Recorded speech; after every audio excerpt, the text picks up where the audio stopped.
జరిగే అక్కడ కూడా ఇలాంటి ఇబ్బందులు వచ్చి ముసలి వాళ్ళు ఇబ్బందులు పడ్డారు, ఇప్పుడు పడుతున్నారు. బట్ ఎన్నికల సమయంలో మాత్రమే, కాబట్టి ఇదేమి శాశ్వతంగా నిలుపుదల చేసినటువంటిది కాదు కదా.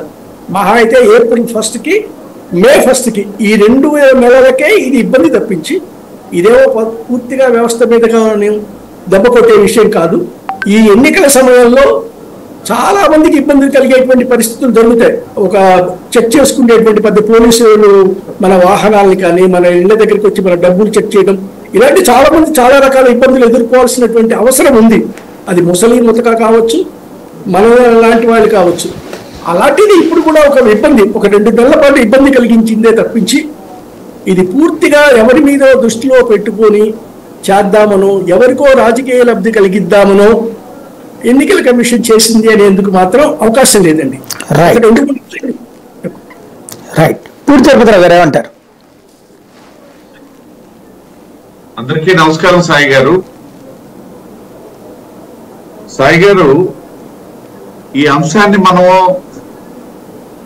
ఒకే కోణంలో చర్చించడం సరైనది కాదు. 2 ఆపోజిట్ యాంగిల్స్ లో కూడా దీన్ని చర్చించాలి.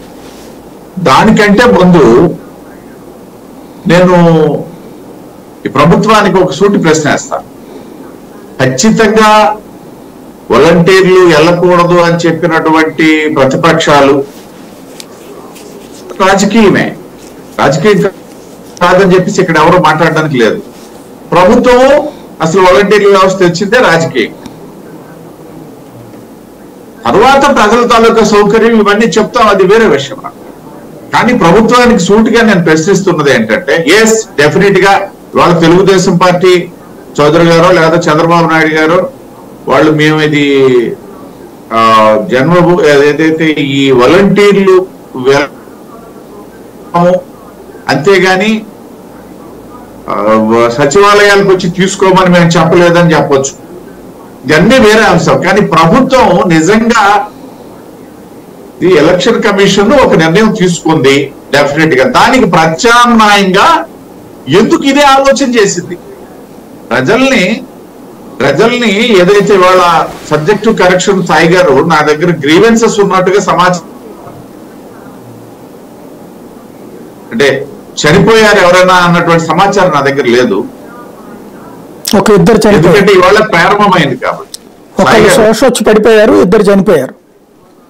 అదే నా దగ్గరికి అయితే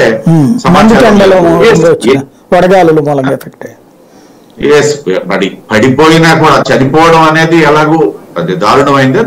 దాన్ని మనం ఏమి తప్పుగా తీసుకోవడానికి లేదు. ఈవెన్ వృద్ధులు కాబట్టి ఖచ్చితంగా పడిపోయినా సరే అది కూడా చాలా పెద్ద ఇష్యూ, నేనేం కాదనండి.